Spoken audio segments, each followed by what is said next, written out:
It's a remarkable piece of footage. If it's a hoax, it's very well done. If it's not, then I would say it's probably revolutionary. It's a fake, in my opinion.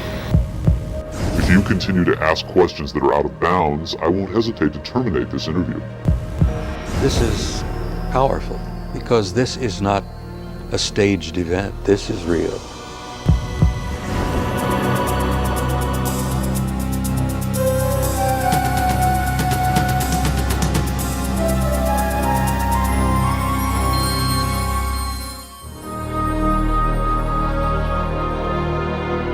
Interest in UFOs and Area 51 is at an all-time high. Last year, a highly rated TV special and best-selling home video purported to show an actual autopsy of an alien being from the famous Roswell, New Mexico crash of 1947. Many people and even some experts believed that autopsy footage was genuine. If that was indeed the body of an alien being from another world, could the footage in this program be the world's first hard visual evidence of an actual living and breathing alien being? An alien being communicating in an interview with a highly covert arm of the US government? If the footage we're about to show you is genuine, then this could very well be the most important video in the history of mankind, proving once and for all that we are not alone.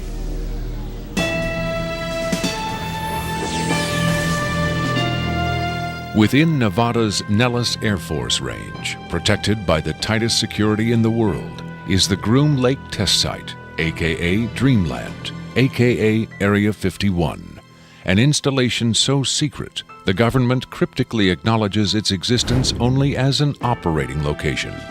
Until recently, the military flat out denied the presence of such a base.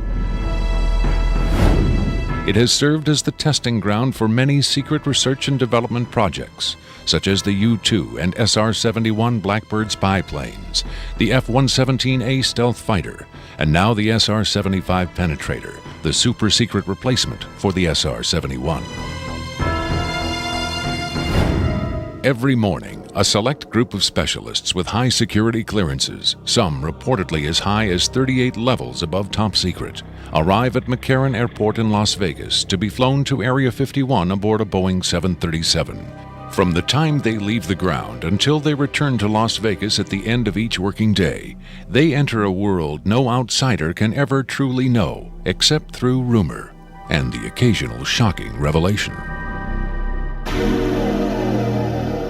In 1989, a physicist named Robert Lazar went public with the stunning claim that the United States government was test flying disc-shaped aircraft of extraterrestrial origin at Area 51.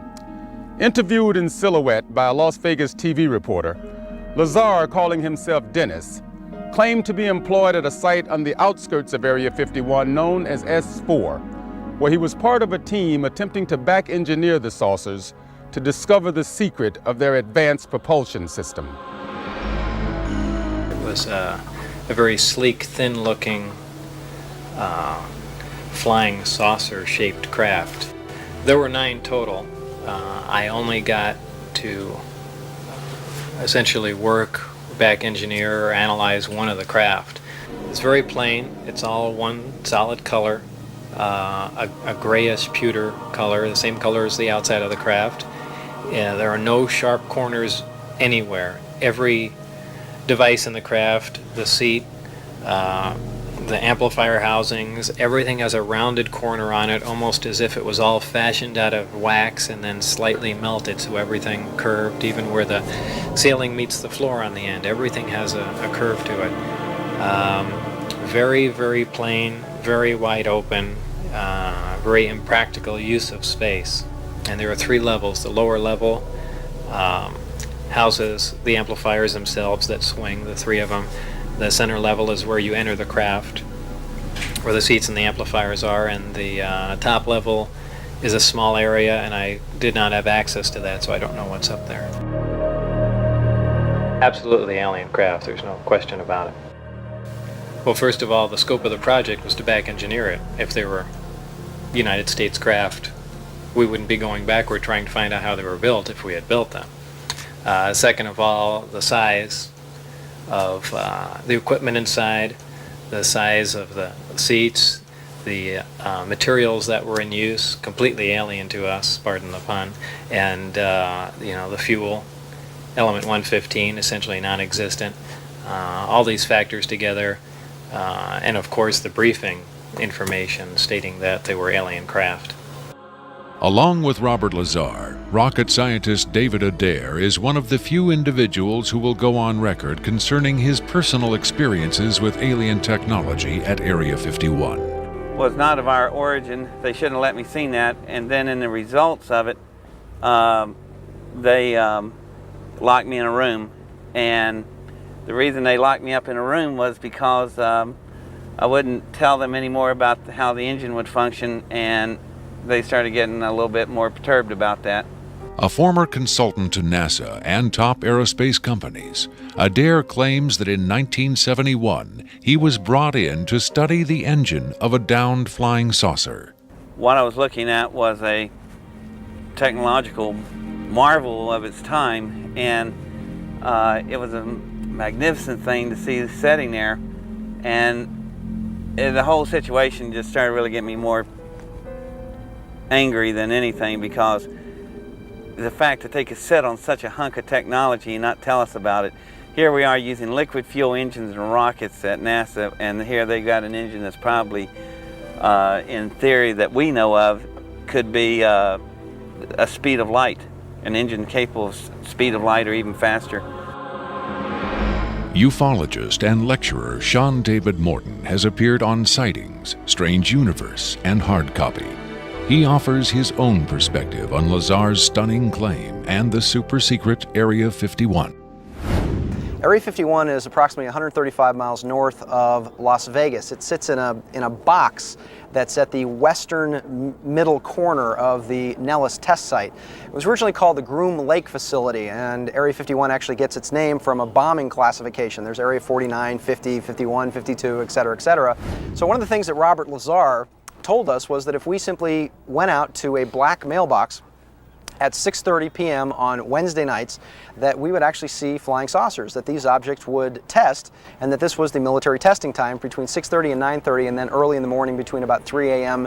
and about 6 a.m. Vigorous efforts have been made by employees of the government and others to debunk Lazar's claims and discredit him personally. Nevertheless, Area 51 has become the center of a raging controversy, whether in fact certain clandestine agencies of the U.S. government are in secret contact with alien beings.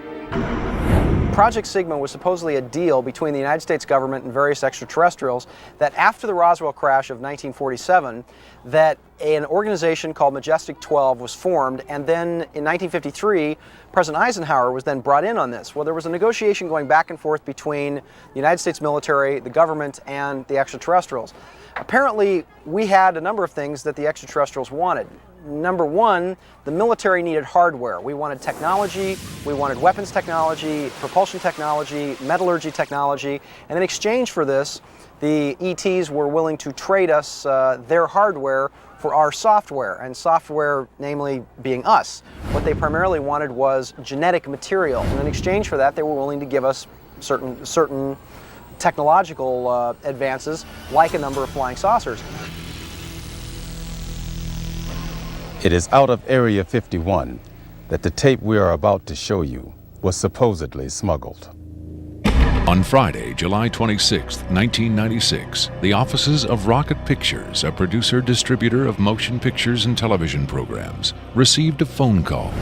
A male voice, identifying himself only as Victor, claimed to be in possession of a videotaped interview with an extraterrestrial being. Tom Coleman, president of Rocket Pictures, was intrigued enough to take the call. I, of course, thought this was some hoax. In fact, I thought it might have even been my brother at one point. But as we spoke, this was someone who seemed to be very serious. We went back and forth on this, and I basically decided that, this is a little bit too weird for me. Thank you and goodbye. As I hung up, I had a very strange feeling that maybe, just maybe, there was something here. He said he had a tape of a space alien, an ET, that was being held in a military installation in Nevada. I'm not sure as a prisoner or a guest. And he had this on tape. As we've already heard from Sean Morton and others, this is not the first time allegations have surfaced that the U.S. government is playing host to extraterrestrial biological entities, or EBEs. The first and most famous alleged contact was the Roswell flying saucer crash of 1947. This is the incident from which the alien autopsy footage supposedly originated. But there have been persistent rumors that not all of the aliens retrieved from the Roswell crash were dead. The final fate of the survivors, if any, is unknown. 2 years later, however, in 1949, another alien is reported to have survived a saucer crash, and this being, known as EBE-1, was taken into custody and kept at a safe house. EBE-1 supposedly suffered from chronic health problems, which the doctors of the time were helpless to treat. According to a controversial, possibly fraudulent briefing document dating from the Jimmy Carter administration, EBE-1 was interviewed by means of pictographs, from which it was learned that he came from the Zeta Reticuli star system. Can we eliminate one or more of these categories from discussion?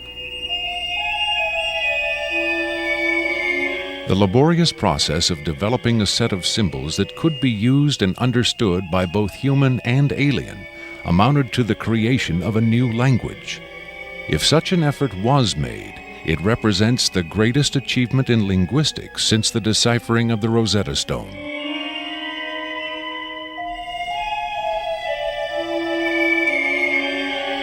That such an achievement would be kept secret illustrates the hysterical paranoia of the time as the Cold War intensified under the threat of nuclear annihilation.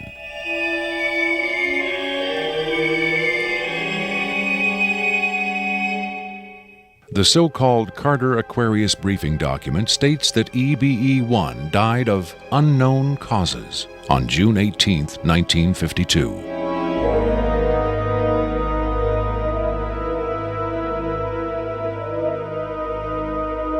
Skeptics who doubt the authenticity of the Carter-Aquarius document find it unbelievable that highly advanced alien beings would allow one of their own to die under the primitive medical care of a species that had barely begun to conquer its own diseases.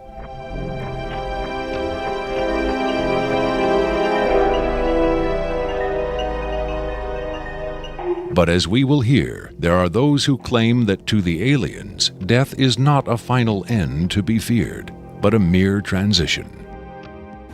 It was in the late 40s and early 50s that the U.S. government's policy toward UFOs was formulated. Publicly, there was Project Blue Book, which made a great show of gathering data on all the major UFO sightings, finally declaring them all to be hoaxes, mass hysteria, or swamp gas. But secretly, there may have been another policy at work. Over the years, several documents have come to light which seemingly confirm that a clandestine group, Operation Majestic 12 Group, aka MJ-12, was formed by special classified presidential order on September 24, 1947, for the express purpose of gathering information on UFOs and extraterrestrials, while at the same time keeping such information not only from unfriendly powers, but from the American public as well. If indeed Area 51 has become the nation's repository for alien technology and possibly alien visitors, then the extra-constitutional justifications for such secrecy were developed in the MJ-12 Group's planning sessions.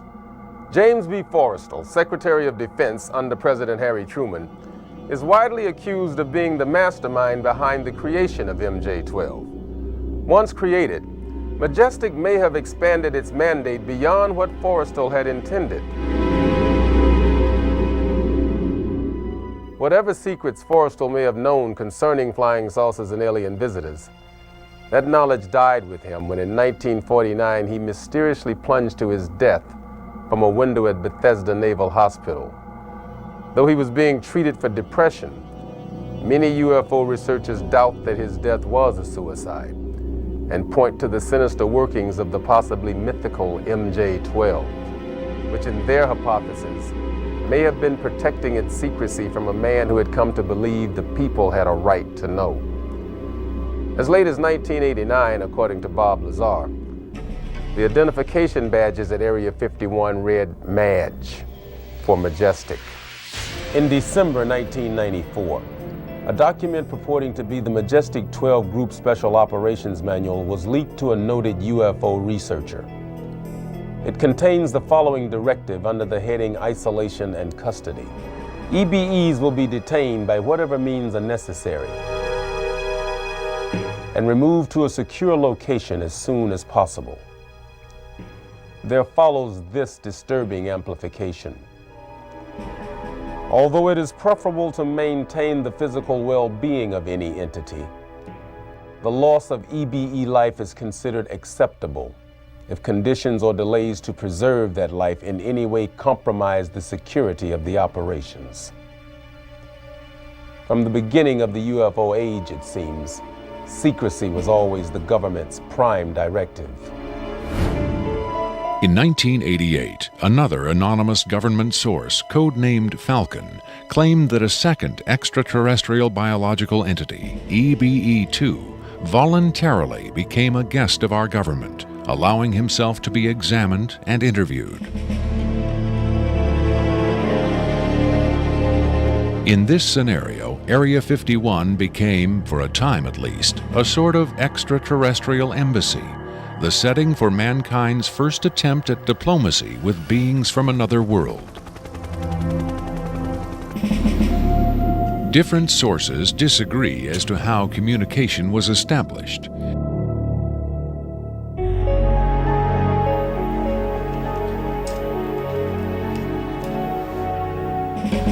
There is universal agreement that the EBEs are incapable or unwilling to speak human language. In addition to the pictographs used by EBE-1, it has been reported by Falcon that in the early 1950s, EBE-2 was fitted with some sort of artificial voice box, allowing him to speak words, and that he learned the English language very rapidly. Other sources doubt this story, however. By our kind, do you mean we Americans? What has been reported most persistently is that the aliens communicate via thought projection, or telepathy. They would have been tortured, made to give up their secrets, instead of questioned in this friendly manner.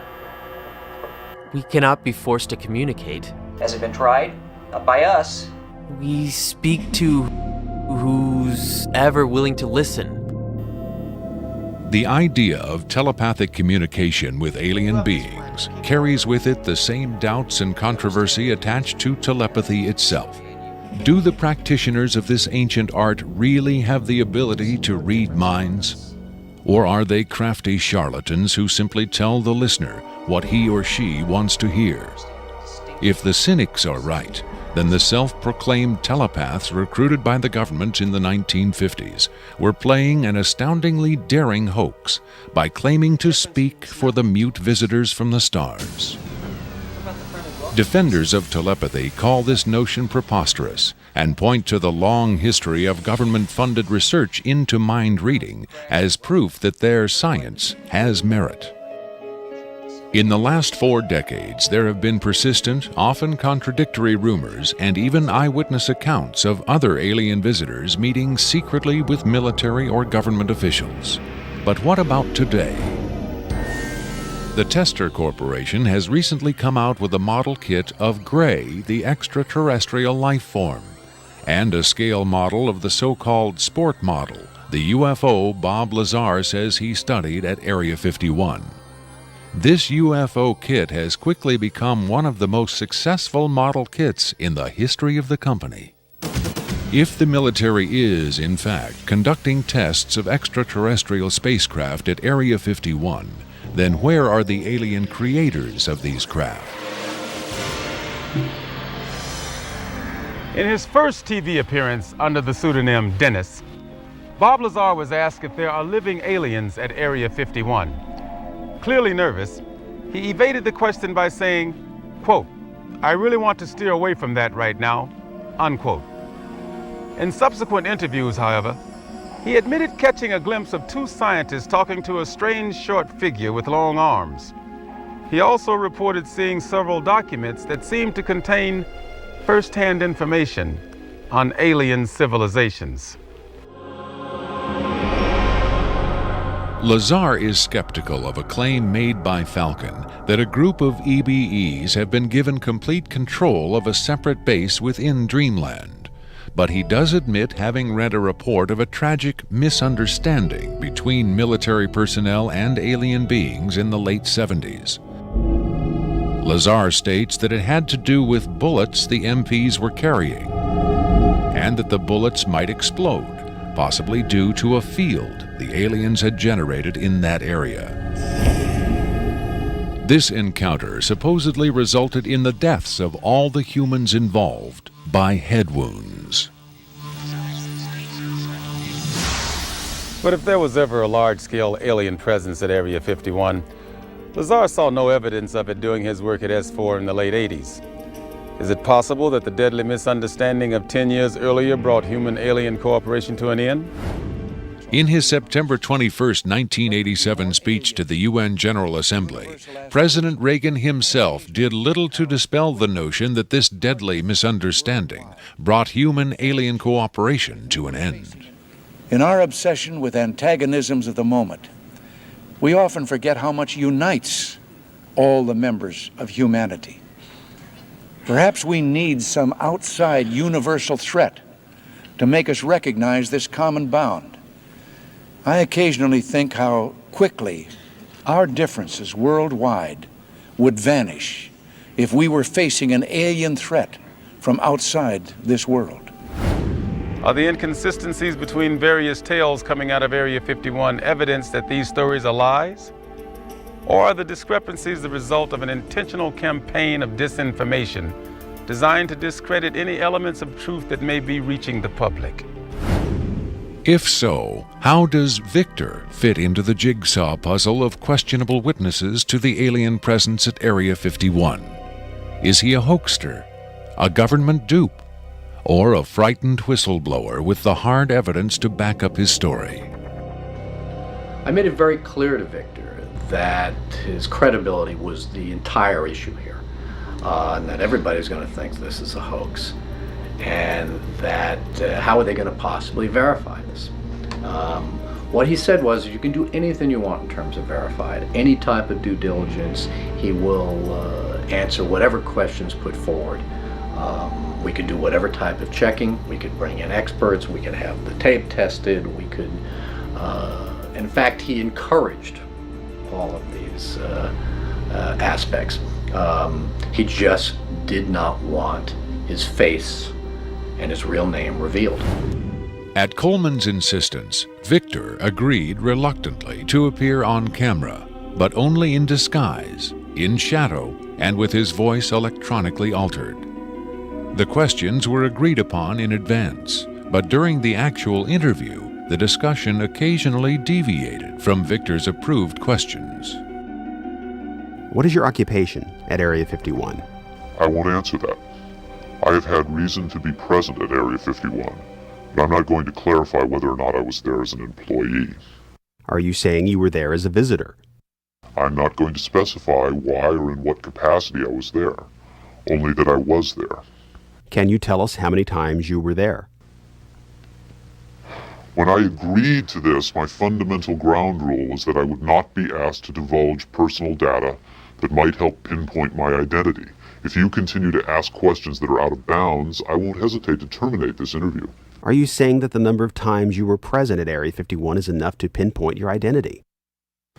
Any specifics will narrow the field of suspects. Of course, I could lie. Let's say I've been there 47 times, or anyway more than once. Let's turn to the tape itself. The copy you've supplied is not the original tape. No. Was the original at Area 51 when you copied it? That's out of bounds. Is it fair to assume that the copying of tapes at Area 51 is heavily restricted? You can assume anything you like. I would say that's a fair assumption. That's obvious. I will say that this tape was copied under special circumstances. Otherwise, copying it would have been impossible. Can you be more specific? More specific? Okay, I'm sure they've figured this much out already. Recently, there was a wholesale transfer of video documentation from analog tape to digital disc storage. In a couple of instances, this allowed data to leak from a highest security system to a less high security system. Even so, this particular tape was the only... I think that's about all I'll say about that. Was there something about this particular clip that made it more accessible to be copied? Not necessarily, no. Was there something about the content that caused them to file it differently or give it special handling? This interview was terminated. The interview resumed only after a discussion of the ground rules. Have you personally seen the alien being that appears in the tape? Yes, I have, but I stress I was not necessarily present at the interview session that appears on the tape. I'm not going to be specific. I may have encountered the being at another time. What can you tell us about the alien interview we're about to see? This one is rather recent, very late in the series. The interview process has been ongoing since the being arrived, which was in 1989. Approximately twice a month, they sit it down for a session that generally lasts from 3 to 5 hours. If they try to go longer than that, or if they schedule the sessions more frequently, the being becomes unresponsive. There's a fair amount of infighting among the scientists from different disciplines to get their questions asked. What has the alien revealed? Various minor technical details of the saucers. The physicists and engineers are frankly frustrated. They feel the being is withholding information. Possibly concepts are getting lost because all the information has to come through a telepath. But also it may be that the bulk of their scientific knowledge is just too advanced to be translated into our primitive conceptual framework. It's analogous to if a human scientist were to try to translate quantum mechanics into the grunts and screeches of a chimpanzee. That's not a very flattering comparison. Frankly, there's a high attrition rate for scientists in the program. You'd think they'd be energized by the challenge, but a lot of them take the ego deflation very hard when they find out not only how much they don't know, but how much they aren't even capable of understanding. What else has the alien communicated? Oddly enough, the being seems to have a much easier time communicating spiritual concepts.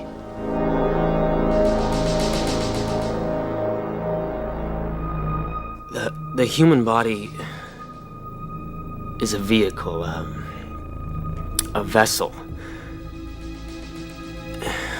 The vessel must be maintained to serve the spirit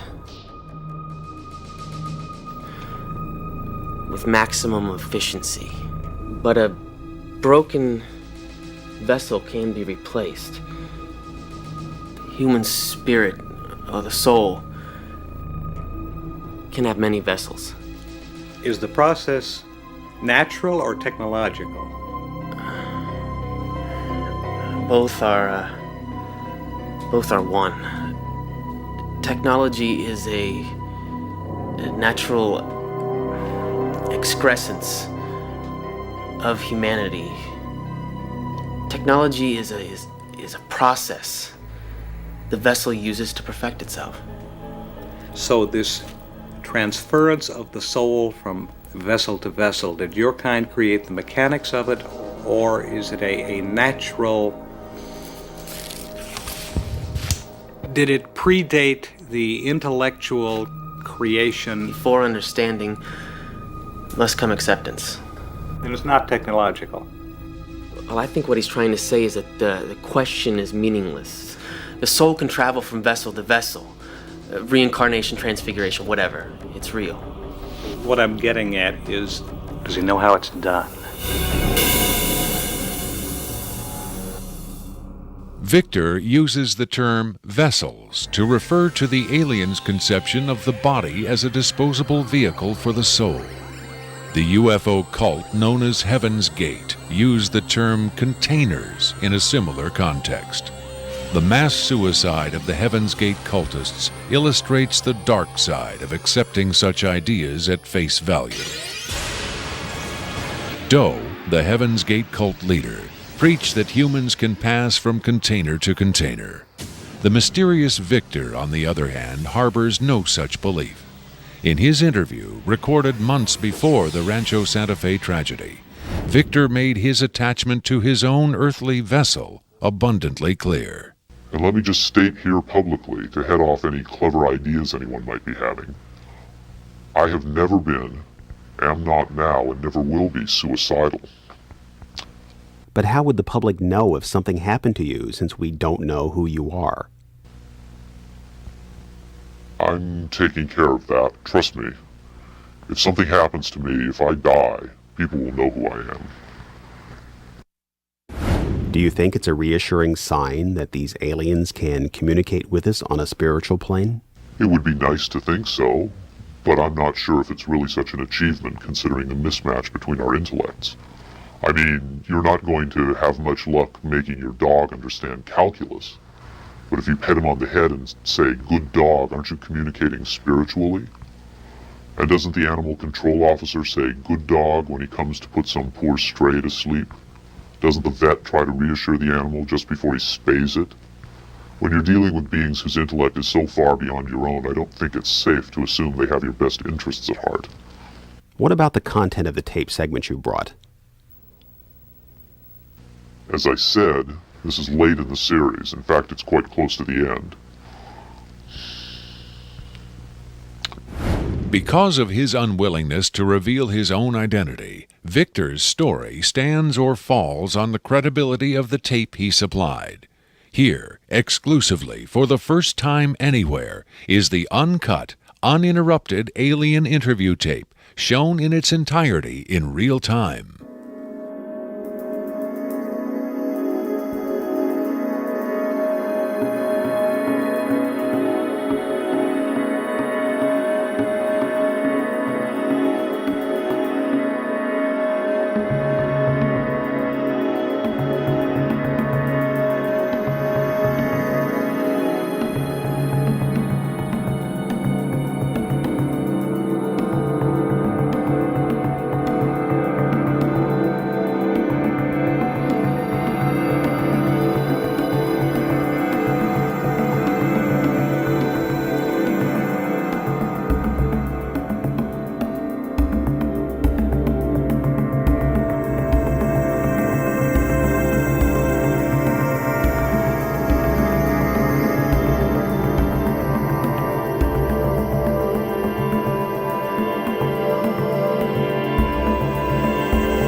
You removed the soundtrack from the tape before you turned it over to this program.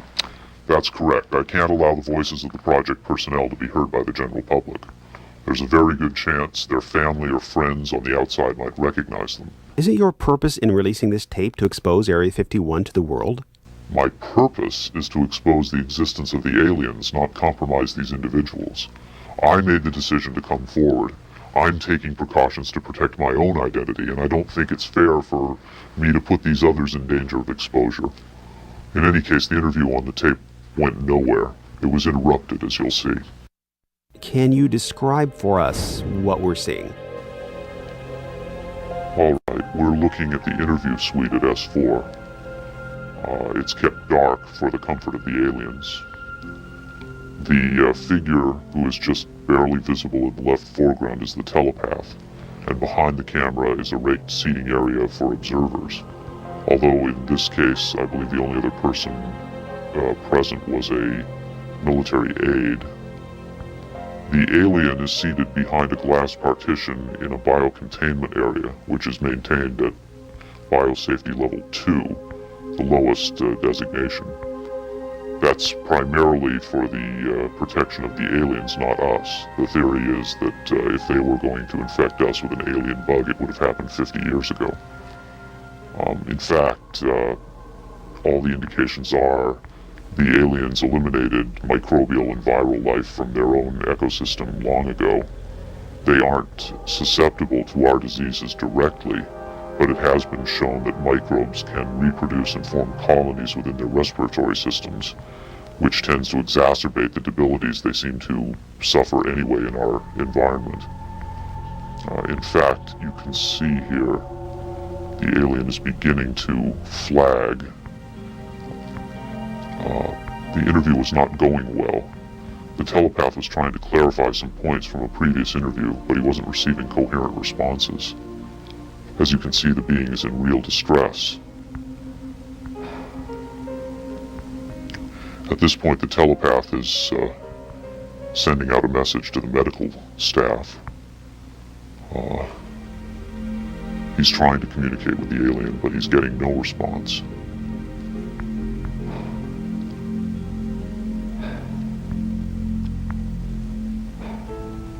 There's very little he can do. There's no direct connection between his space and the biocontainment area. That's the aide stepping in on the right. The medical staff should be there by now. They're slow in responding. There they are. I have to say the medical personnel at S4 are less than first rate. They tend to be selected for their willingness to keep secrets rather than their medical competence. By the way, he's not shining that light into the eyes. It looks that way, but in fact he's checking for hemorrhaging around the eye sockets and in the nasal cavity. I'm sorry. It's very hard for me to watch this.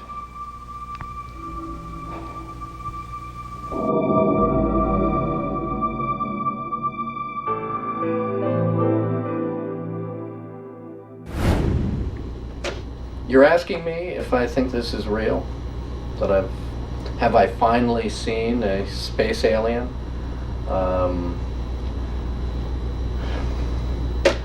I don't know. But I do know this. I know that this is not a tricked up version like the alien autopsy. It doesn't attempt to distract you away from the alien. It doesn't have that cinema verite, black and white. It doesn't go to great lengths to try to fool the audience. It's straight ahead. It's an alien on tape. Pretty much the way you'd probably film it. The point is this: what if it is real? In evaluating the authenticity of the alien interview tape, the logical place to begin is with the videotape itself. What can the technical details of this recording tell us about its origin? Rocket Pictures sent Victor's original tape to the Phoenix laboratory of renowned image analyst Jim Delatoso. Using the most up-to-date digital technology, Delatoso tried to determine the tape's authenticity. I've been exploring, looking at different aspects of the image itself to develop questions for a matrix on is it real or is it fake. I grabbed a frame in the computer and we're outputting it now in digital format, and you can see that we have an absolutely solid picture. What we've done is taken the picture and moved it over so that we can look at the information that's in between the frames. Now, when we look at the motion video, we can see that it still is not bad. And when we have this little indicator down here, it tells me that the original image was transferred using some kind of time-based corrector. These are video screens up here, television, video monitors, and they're off at an angle. If this was shot using a video camera with lines on it, we would see moire patterns up there, and we don't see the moire patterns. So there's a probability that this was shot originally on film, possibly a film stock like 7252 or 7247, depending on the lighting. The idea that these images may have originated on film is in direct contradiction to Victor's statement that the interview was shot on video. On closer inspection, Delatoso decided the images could indeed have been recorded by a video camera under certain specific conditions. In this case, I get the sense of it that this was originally created using either film, transferred telecine to beta, that then this is the third generation, or it was taped under very low light conditions with the video gain boosted probably 12 dB. Even the emotionless analysis of a computer cannot provide a definitive answer. Delatoso's efforts yield tantalizing hints, but in the end, they only increase the mystery. One of the key things about this creature are its eyes. Like the other experts, video analyst Jim Delatoso was emotionally affected by what he saw. He took the tape very seriously and offered this personal opinion. If someone faked this, I don't like these people. I think it's a bad thing for people to do, because if extraterrestrials come here, it's an incredibly important thing to understand who they are and why are they coming here. If this is not faked, I think we've got a glimpse here of a sense of communication with someone who came from a long distance away.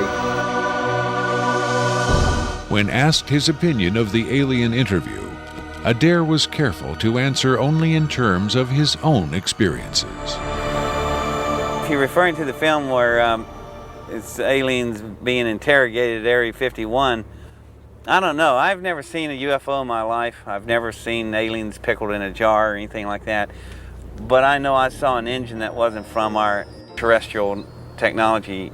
If you look at an engine like that, it came out of a craft. If it come out of a craft, then that craft has occupants. So it's very logical to assume then that those occupants could still be here and they could be interrogating them, or they could have downed another craft since 1971.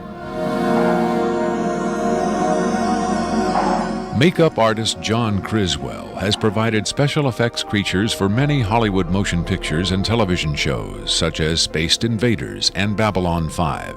Hired by Rocket Pictures to create the aliens for the recreation segments of this program, Criswell was very interested to finally see the real thing. By Hollywood standards, I would say it's a pretty decent puppet. Well, to be honest with you, I would love to buy this being real, but it's probably a hoax. Well, I think this is a really cool design, and it's a great concept, but I think I could have done better. Whoever did this, I mean, they could have a job in Hollywood in a minute, no problem. This one has a much creepier quality than the alien autopsy tape, I think. That one I definitely didn't buy just because of the way it laid on the table. There was a couple of things. This actually, whoever did this was, or if someone did this, they were very clever because it it hides a lot of stuff. So that's what makes me kind of disbelieve it a little bit. But, you know, who knows? Criswell thought the alien exhibited movements that would be difficult to fake. There are moments when this looks very real, and I don't know how they did certain little things about this. So right when I would say that it's definitely a puppet, he moves a certain way, or he'll lift up in the frame and all that, and all these little things are important to the, you know, to the character of it. Academy Award winner Rick Baker is one of Hollywood's reigning masters of makeup effects. He transformed Eddie Murphy into a 300-pound man for The Nutty Professor and has created monsters for countless films, including An American Werewolf in London and the UFO-related Men in Black. Baker dismissed the tape as a fake. Yeah, this doesn't fool me. I don't buy this. I think this is a puppet, and you've got a table in the foreground that's hiding the rest of its body. You've got some kind of, whatever that instrument is in the foreground, it's hiding. It's also lit very mysteriously. I think if you were going to record this alien, you would want to see it, and you wouldn't want to hide it behind a table, and you would light it in a way that would show up much more than this. And this particular movement, this head-jerking movement here especially, looks very puppety to me. It looks a little overdone and very much like a guy with his hand inside this thing maneuvering it. Well, I guess he's supposed to be ill here. Is that what's going on? It just looks like they went to a great deal of effort to hide as much of the anatomy other than the head on this puppet, and I just don't buy it. I would be willing to stake my reputation on the fact that I think this is a hoax. It's very interesting to see them. In Baker's opinion, there was no controversy at all. It's a fake, in my opinion. We could build better. We have built better. UFO expert Robert Dean, on the other hand, had no doubt whatsoever that the tape was authentic. This is powerful because this is not a staged event. This is real. In the 1960s, Robert O. Dean served as an Army intelligence analyst at NATO headquarters in Europe, where he claims to have seen first-hand evidence of alien beings and their artifacts. Retired from the Army, he is now a highly regarded UFO researcher and analyst. Dean was asked to view the tape and offer his expert opinion. They're treating him like a piece of livestock, wiping his lips. Calling on his own first-hand experience for comparison, Robert Dean was stunned and moved by what he saw. That breaks my heart.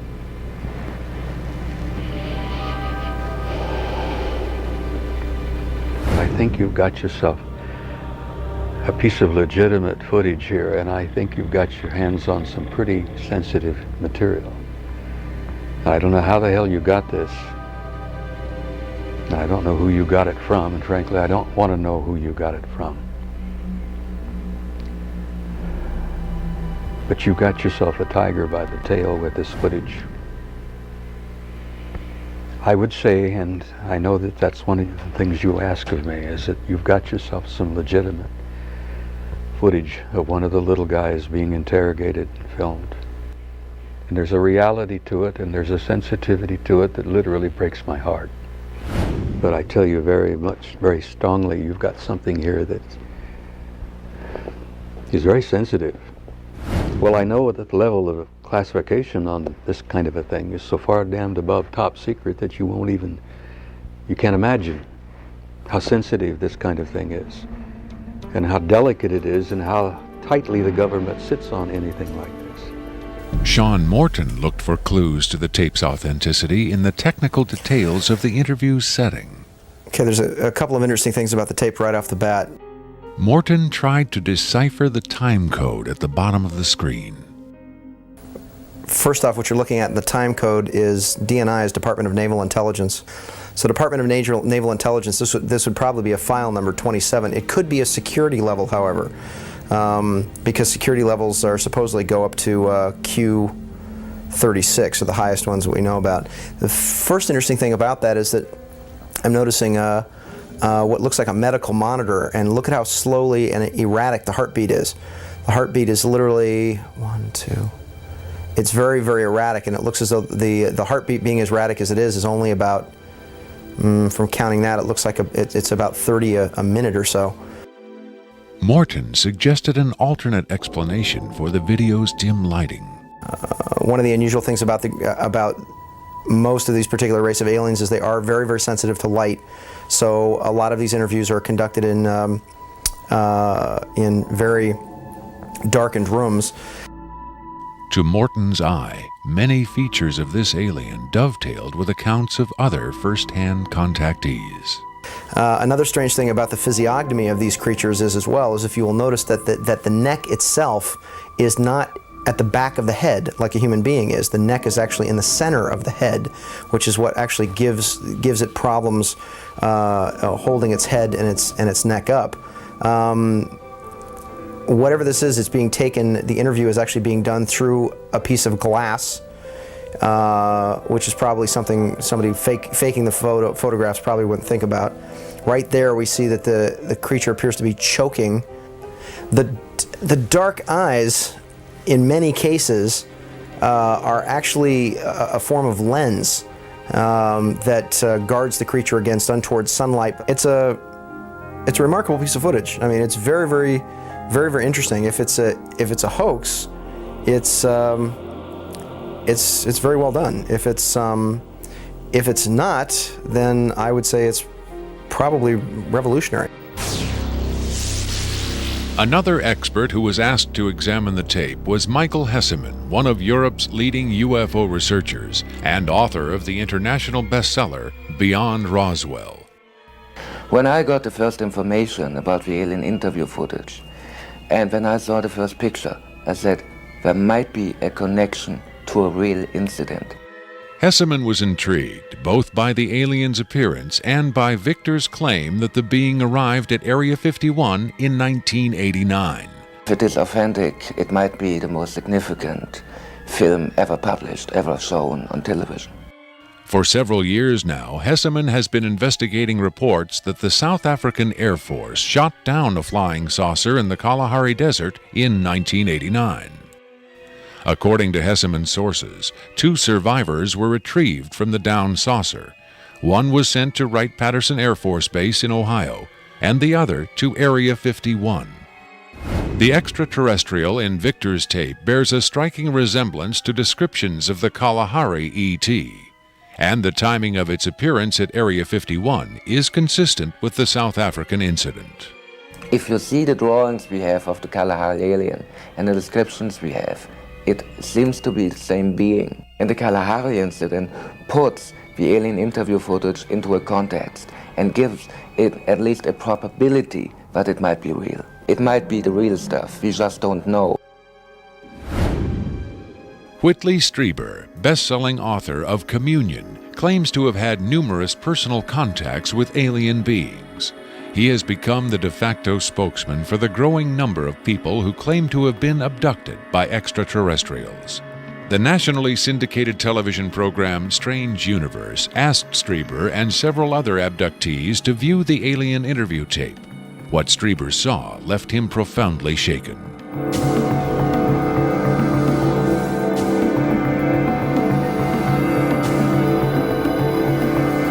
Strieber would not agree to be interviewed on camera for this program, but on Strange Universe, he had this to say.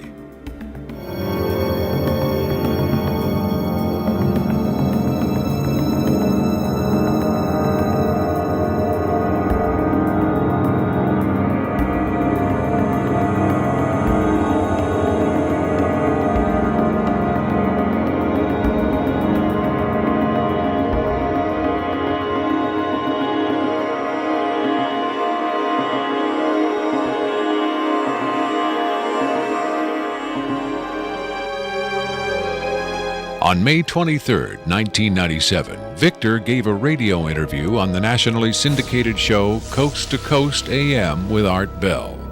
Speaking by telephone from an unknown location, Victor answered questions from host Art Bell and his guest, UFO expert Sean Morton. From the Kingdom of Nye, Coast to Coast AM continues with Art Bell. It is going to be a very interesting morning. Let's see if we've got Victor on the line. Victor, are you there? I'm here. Welcome to the program, Victor. Afterwards, this is what Bell and Morton had to say about Victor's credibility. What a hell of an interview, huh? Boy, oh boy, talk about making history on the radio. It was, as far as I could tell, he answered every question properly, as far as exactly where the locations are, to the descriptions of the the transports, the 737s, to the CTS-43s, the retinal scans, the 5 levels at S4.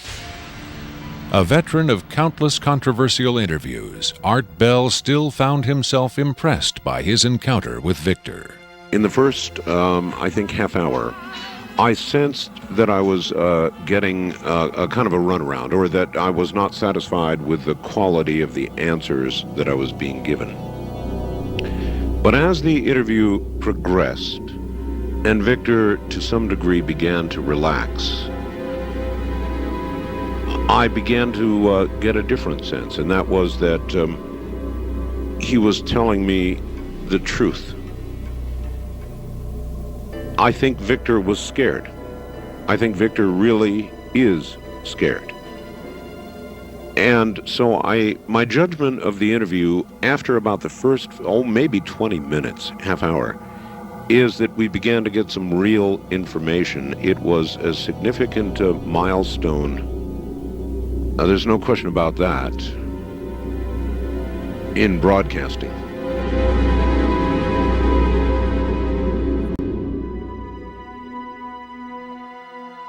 If the government has really been in contact with superior aliens, wouldn't we see some evidence of it? For instance, amazing new scientific discoveries. Limitless free energy? A cure for cancer? We might, if the government's motive were the betterment of mankind. The government's motive is control. And just as much as they crave control, they fear loss of control. Knowledge is power, but power does not necessarily confer competence. The people at the top of this program are intellectually very average. They're not capable of making proper use of what's been handed to them, but they have no intention of letting anyone else ever get a chance to solve the puzzle. And let's not forget there's also the real possibility that the government is being manipulated by the extraterrestrials for their own purposes. You could have released this tape to the news media, but you insisted on being paid for it. Doesn't that cast doubt on your own motives? Yes, and I was aware of that going in, but that's a cross I'm prepared to bear. I find it disgusting that the most important event in human history is being kept secret simply because certain unimaginative officials have the power to do so. But at the same time, I do see the irony in my own actions. All I can say is, had I had the choice, I would not have insisted on profiting from this revelation. But since by lifting this veil, I've endangered not only my career, but possibly my life, I felt the need for some small measure of monetary freedom to deal with any eventualities. And let me say, I could have demanded significantly more money than I did if I had been willing to compromise my anonymity. There have been other whistleblowers who jumped at the chance to become celebrities, which I think casts even more doubt on their motives than some people may be casting on mine. Do you believe your life is in danger as a result of making this tape public? I would hope not. I would like to think my government is a little more civilized than that, but at the same time I don't intend to give them the chance to prove me wrong. At any rate, to a certain extent, I'm counting on being disbelieved. Obviously, they would like me to be perceived as a hoaxer. If something were to happen to me, if I should die suddenly in a freak accident, it would obviously lend credence to my story, and I assume they understand that and will act or not act accordingly. Why should anyone believe this tape is authentic? Use your own judgment. That's all any of us can do. There's been so much secrecy and disinformation over the last 50 years that it's become impossible to prove anything in the face of official denial. Of course, the flip side is nobody really believes anything the government says. Robert Dean heads a growing movement lobbying Congress to release former NASA intelligence and military officials from their security oaths so they can talk openly about U.S. involvement with UFOs and aliens. As early as '49, your government knew we were dealing with extraterrestrial intelligence. And then it sort of blew up more and more. Every year there were more discoveries, more conclusions, more contacts. And as you probably know, we have indeed retrieved crashed hardware, and we have reverse engineered it, and we have indeed been flying some of that hardware in this base not too many miles outside of Nellis, near Las Vegas. Dean believes the time has come for the government to tell the people what it knows. The truth has got to come out. We're over 30 years too late. The people not only have a right to know, they have a need to know. And damn it, I stand in this belief, and I will say this and stand by this till the day I die. Congress has the responsibility, Congress has the obligation to the people, to the Constitution, and to the nation.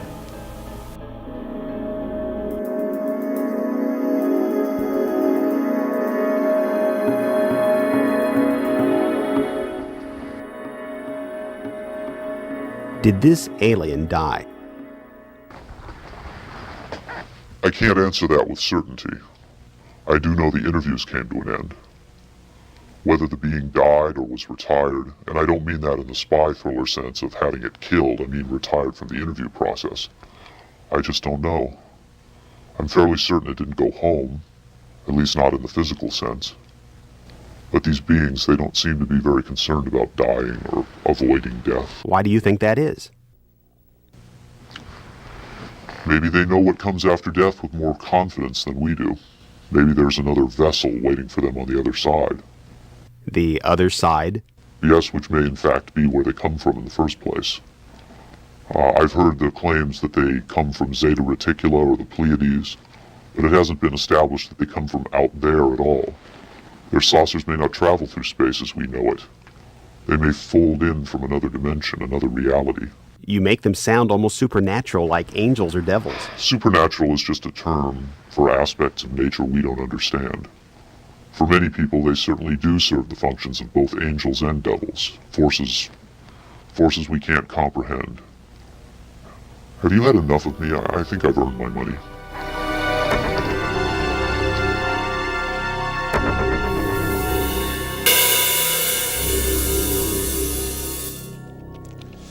Is seeing believing? Can the images on this little tape really be what Victor claims? To even take the question seriously requires a belief in the possibility of wonder, a willingness to accept an almost unimaginable truth. It's far easier and safer to label it a hoax. I'm standing on Nevada Highway 375. America's official extraterrestrial highway, redesignated last year by the legislature in acknowledgement of the worldwide fame that has become attached to this desolate spot. Beyond those mountains is Area 51, the most widely discussed secret place on Earth. Whether as a hoax or mind-expanding revelation, this alien interview is now a part of the Area 51 legend. There will come a day when the secrecy at Area 51 ends. When that day comes, then we will know whether this tape was real and what the true motive was for its sudden appearance. Until then, we can only speculate, investigate, and hope.